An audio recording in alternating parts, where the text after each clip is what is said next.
ओम शांति। किसी ने बहुत खूब कहा है, छाँव में मिलती है खुशियाँ, तजुर्बा मिलता है धूप में। जो कर्म योगी हैं, निखार मिलता है उनके रूप में। एक समय की बात है कि एक महात्मा तपस्या कर रहे थे।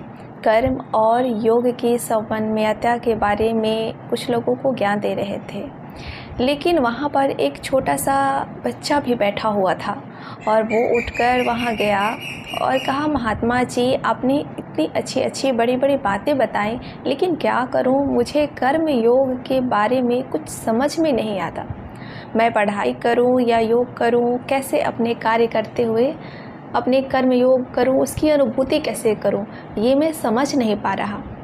और ये प्रश्न हम सबके अंदर होता है कि कई लोग कहते हैं कि कर्म में विश्वास करते हैं, कई लोग कहते हैं हम योग में विश्वास करते हैं, और कई लोग कहते हैं कि कर्मयोग ही जीवन की सच्ची साधना है। तो महात्मा ने कहा, ठीक है बेटा, तुमको इसका एक यथार्थ अर्थ समझाता हूँ, आओ मेरे साथ। तो उसको वो अपने आश्रम में ले गया। आश्रम में ले जाकर उसने बहुत बड़ा एक लड्डुओं का ट्रे था, उसको देकर कहा कि तुम्हें ये लड्डू खाने को कहता हूँ। बच्चा बहुत खुश हुआ, उसे लड्डू बहुत पसंद थे। उसने कहा, वाह, इससे बढ़िया क्या हो सकता है, लड्डू खाने को मिले। उसने कहा, जी बिल्कुल, मैं तो लड्डू खाऊंगा। लेकिन महात्मा ने कहा, एक शर्त होगी, तुम लड्डू खाना आरंभ करना जब मैं उंगली उठाऊंगा, और जैसे ही मैं उंगली को कहूँगा बस, तो तुम्हें लड्डू खाना बंद कर देना है, और एक भी क्षण के बिना देरी नहीं होनी चाहिए। बच्चे ने कहा, ठीक है। अब महात्मा ने ऐसे किया और लड्डू खाने वो आरंभ कर दिया। बच्चे ने लड्डू तो खा रहा था, लेकिन उस बच्चे की आँख तो, उसकी नज़र गुरुजी की तरफ लगी हुई थी। तभी महात्मा ने कुछ समय बाद फटाक से उंगली ऐसे करी और बच्चे ने एकदम खाना बंद कर दी। और महात्मा ने कहा, बच्चे यही तो कर्मयोग है। बच्चे ने कहा, ये कैसे कर्मयोग है? तो महात्मा ने उससे कहा कि तुम लड्डू का आनंद लिया। उसने कहा, जी हाँ, मैंने लड्डू खाए, बहुत स्वादिष्ट थे। लेकिन जब तुम लड्डू खा रहे थे, तुम्हारी मन और बुद्धि कहाँ पर थी? उसने कहा, मेरी नज़र तो पूरी आपकी नज़र पे टिकी हुई थी, क्योंकि आप जैसी उंगली हिलाएंगे मुझे रोकना है। तो उस महात्मा ने कहा कि यानी तुम कर्म भी कर रहे थे लड्डू खाने का, और वही तुम्हारी बुद्धि जो थी मेरी उंगली की तरफ थी, ध्यान तुम्हारा वहाँ था। तो यही तो बच्चे कर्मयोग है कि कर्म तो तुम करते हो, लेकिन बुद्धि तुम्हारी एकाग्र होकर बहुत ध्यान से उस तरफ लगी हुई थी जहाँ तुम्हारा संपूर्ण जीवन या निर्णय तुम्हारा जीवन का आधारित है। इसी को कर्मयोग कहा जाता है। बच्चा बहुत खुश हुआ, उसे समझ में आ चुका था।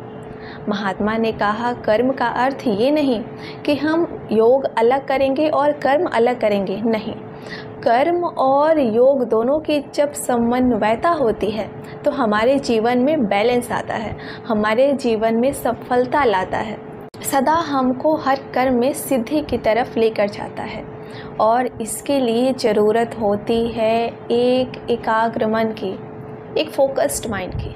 इसलिए जो श्रेष्ठ कर्मयोगी होते हैं वो समय पर अपनी बुद्धि और मन को एकाग्र करके उसमें इतनी पॉजिटिव शक्ति भरते हैं कि हर कर्म करते हुए भी उनकी बुद्धि एकदम शांत और निर्मल होने के कारण यथार्थ निर्णय लेती है और वो हर कर्म में सफलता मिलती है।